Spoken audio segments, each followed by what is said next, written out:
El gabinete del Dr. Caligari es una película muda de 1920, dirigida por Robert Wiene. Es considerada como la primera película de expresionismo de la historia y una de las más influyentes del movimiento.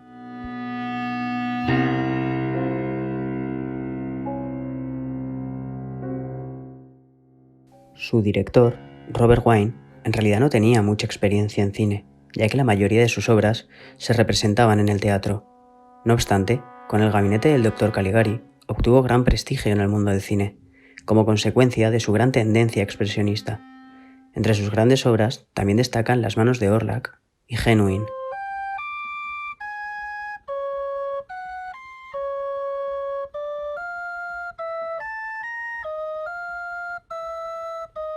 El expresionismo es un movimiento que nace a principios del siglo XX. Se caracteriza por deformar la realidad, destacando todo y formando ángulos muy pronunciados.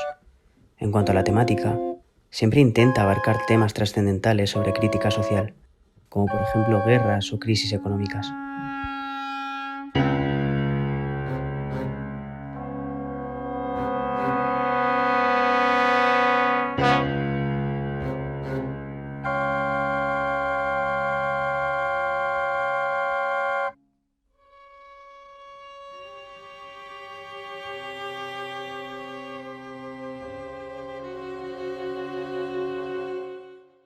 El gabinete del Dr. Caligari está estructurado en 6 actos, divididos con su correspondiente intertítulo. En la escena inicial, el joven Francis conversa con un anciano acerca de los terribles hechos que vivió tiempo atrás, unos hechos que cambiaron su vida y la de su novia Jane. Su tragedia se inicia con la llegada del Dr. Caligari y su sonámbulo Cesare a la feria de la ciudad. Durante el tiempo que el doctor y su sonámbulo se encuentran en la feria, una serie de horrendos crímenes tienen lugar. Nuestro protagonista, Francis, se verá empujado a tratar de encontrar el verdadero responsable de dichos crímenes.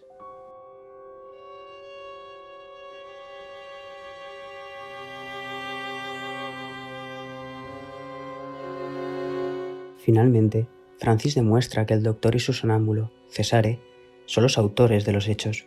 No obstante, el protagonista revela que la historia es una fantasía y que tanto él como Jane y Cesare son pacientes de un hospital psiquiátrico y que su doctor es Caligari.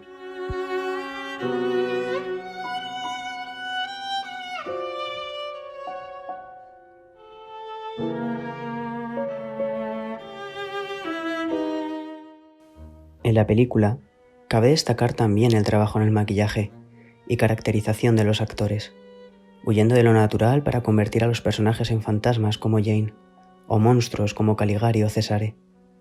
El rostro pálido y los ojos ensombrecidos del sonámbulo, así como su lenguaje corporal, servirá incluso de inspiración para los primeros zombies de la historia del cine, poco más de una década después.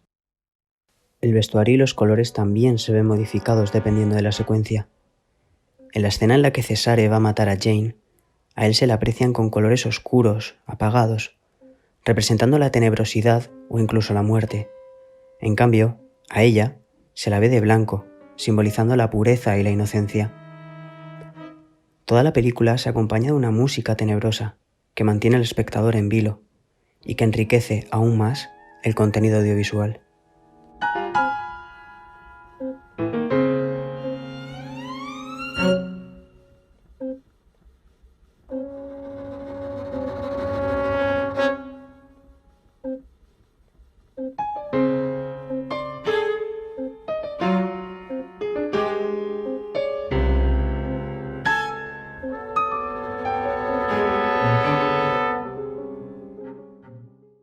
Lo que más gusta de esta excéntrica película, además de su expresionismo, es su ambientación.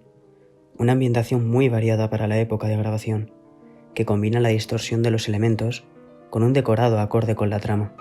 Hay muchos elementos de simbolismo. Por ejemplo, cuando Caligari llega al pueblo, al primer pueblo que sale en la película, y va al ayuntamiento para pedir una licencia para exhibir su atracción, el empleado del ayuntamiento está sentado en un taburete muy alto. Y dirán, ¿cómo es que es tan alto? La altura del taburete del funcionario municipal expresa su autoridad, su nivel, su poder. Por tanto, las formas no solamente son aquello que vemos, sino aquello que significan simbólicamente. Unas formas que potencian el argumento de la película. El largometraje es claro y conciso. Sin embargo, el final es algo díscolo. De no ser por los intertítulos, su comprensión se habría hecho mucho más complicada.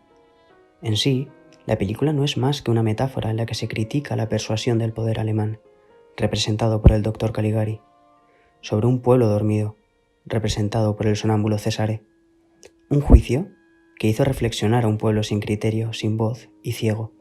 Un pueblo dormido, y lo que es peor, un pueblo que no parecía despertarse.